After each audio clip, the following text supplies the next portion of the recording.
c'est parti pour 31 km jusqu'à Lavacoya.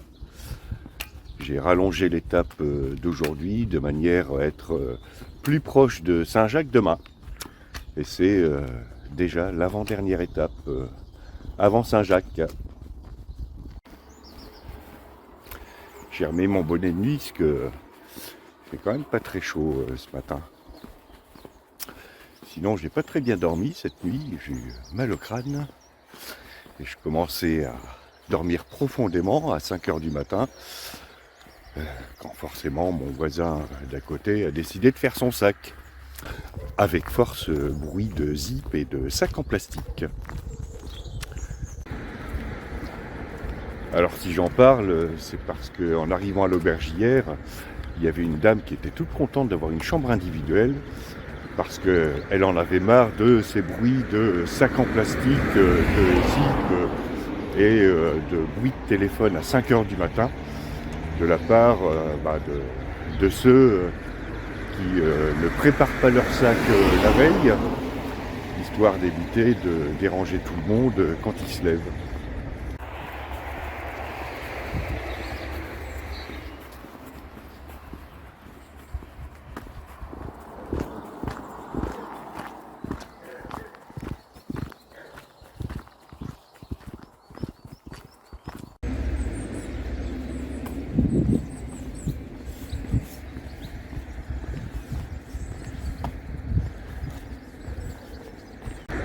Santiago, c'est Saint-Jacques de Compostelle.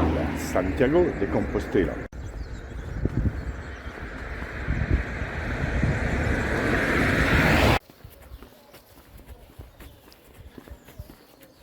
Ah, je vais passer ma première fournée de touristes. Et la taille du sac que je vois sur la fresque, c'est pas représentatif de ce que je vois d'habitude. Alors, je traverse Arzúa.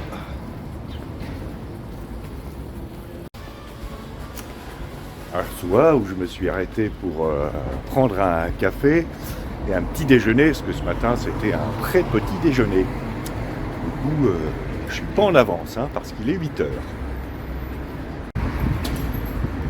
Mais bon, c'est pas comme si j'avais un train à prendre. Par contre, là, je vais devoir dépasser les trains de touristes.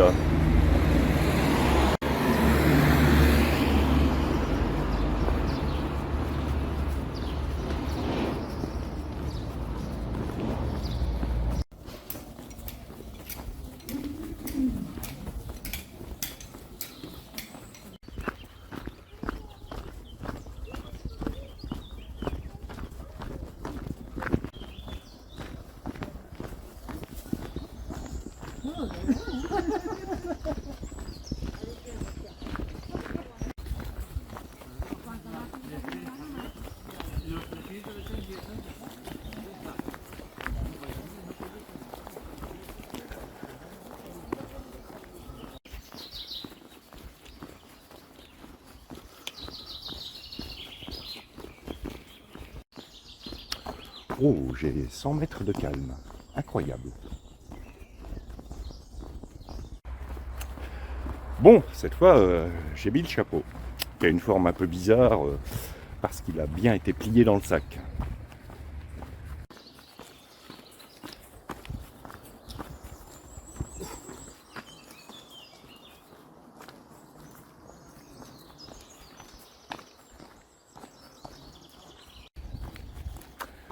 J'aurais vraiment dû partir plus tôt.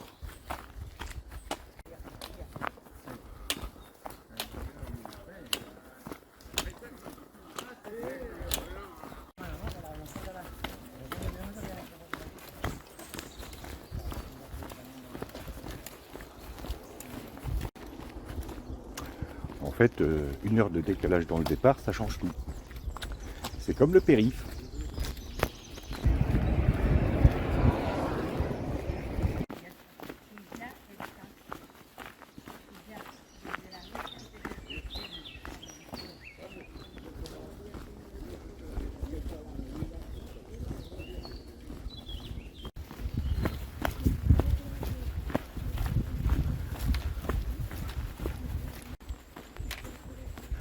Bon, on dirait que ça se décante un peu.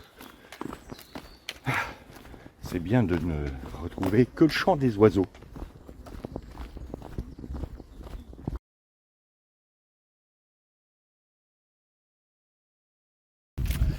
Ah, un arbre à bouteilles.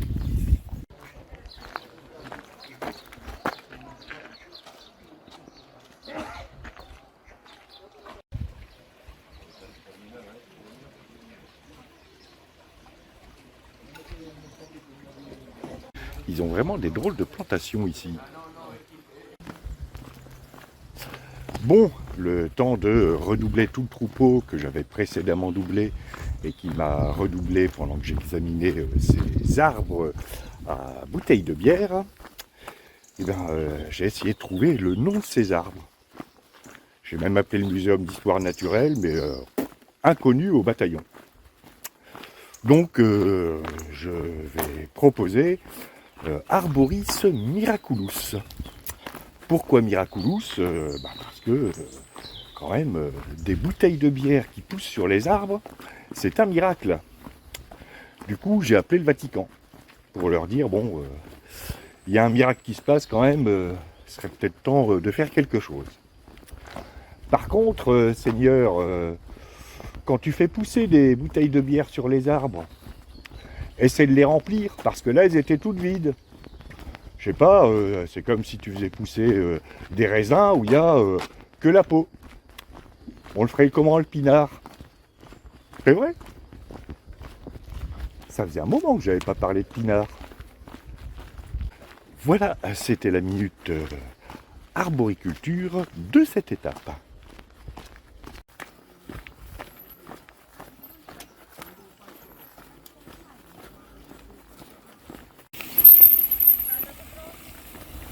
Dejamos aparcado en Santiago.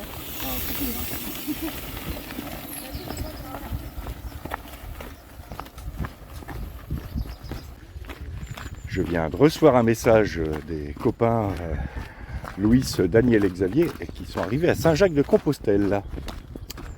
C'est cool là.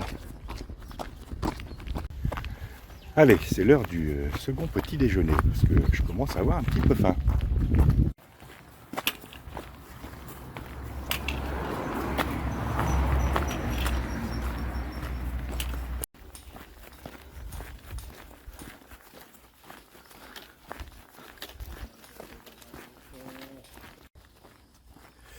Bien, après cette pause second petit déjeuner, il me reste 18 km à faire. Autant dire que je suis pas encore arrivé. Et pendant que j'étais arrêté, j'ai vu passer 100 ou 200 marcheurs. Donc je vais vite me retrouver dans la foule. Mais bon, j'avais qu'à me lever plus tôt. Plus que 25 km avant Saint-Jacques-de-Compostelle.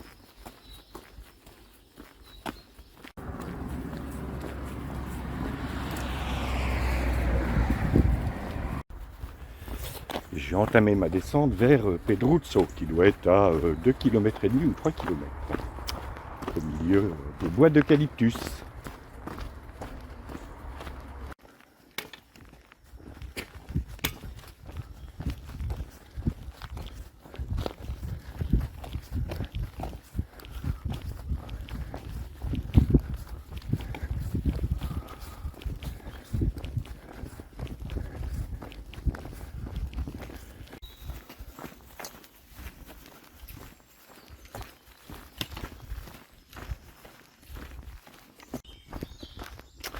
Je viens de passer Pedruzzo sur ma gauche et tout à coup il n'y a plus personne sur le chemin. C'est plutôt cool. Il me reste 9 km à faire à peu près.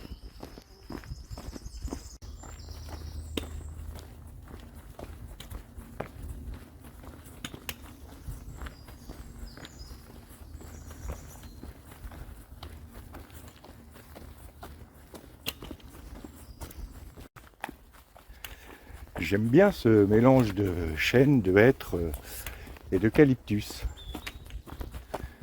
C'est sympa comme bois.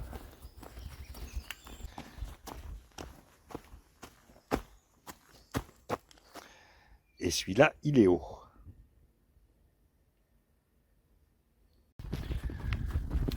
À vue de nez, je dirais qu'il fait un bon 40 mètres de haut.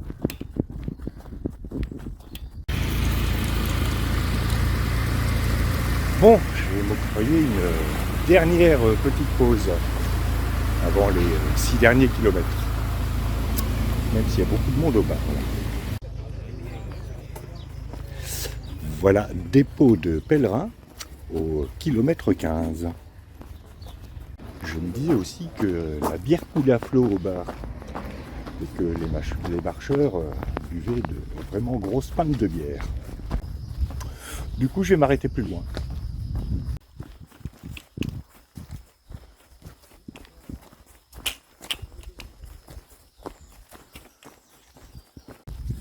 Et me débarrasser de ce petit raidillon qui a l'air raide quand même.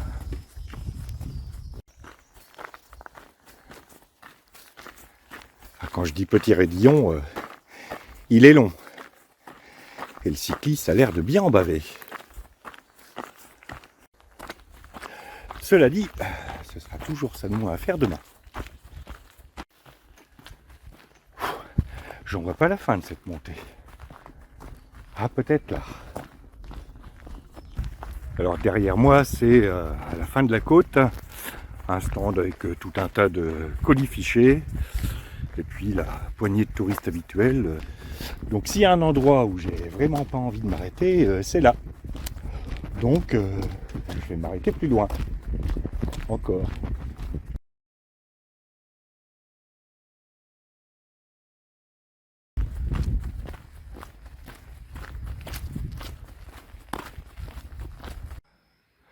Ah bah je passe juste à côté de l'aéroport de Saint-Jacques-de-Compostelle.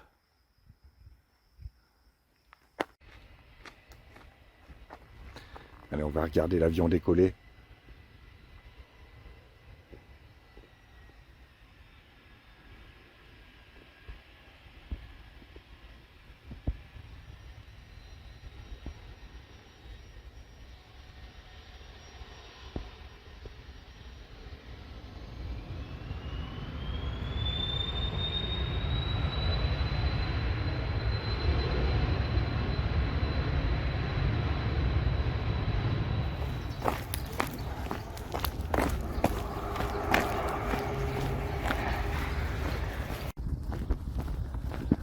Bon, je vais laisser l'aéroport.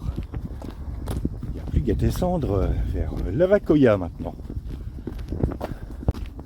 Et du coup, j'ai toujours pas fait ma pause.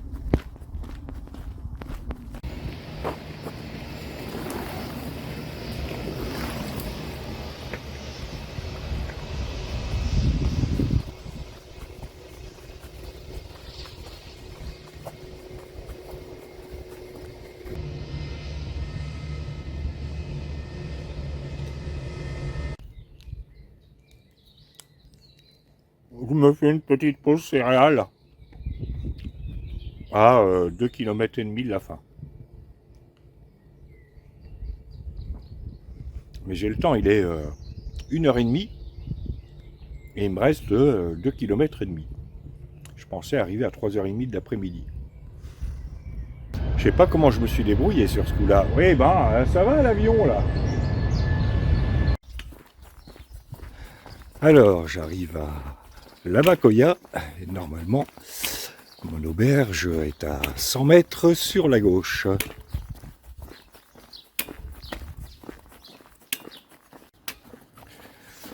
J'aurais pu continuer jusqu'à Saint-Jacques-de-Compostelle aujourd'hui, parce qu'il me reste 10 km. Mais je préfère arriver tôt demain matin pour avoir un peu de tranquillité sur la place. Et puis là, il commence franchement à faire très chaud. Il y a même un supermarché.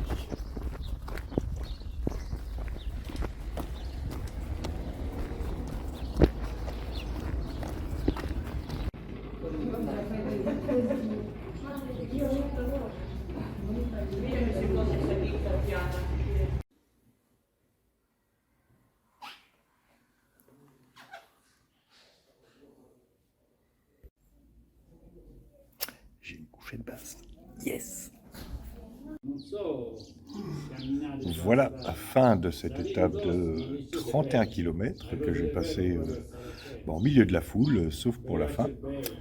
Demain, il me reste 10 km jusqu'à Saint-Jacques et je vais partir tôt, vers 6h30, je pense, pour arriver avant le rush des touristes. Et ce que vous entendez derrière, c'est un Italien qui est au téléphone, qui parle super fort, ça fait une demi-heure qu'il y est. Voilà, en attendant, je vous dis à demain pour de nouvelles aventures.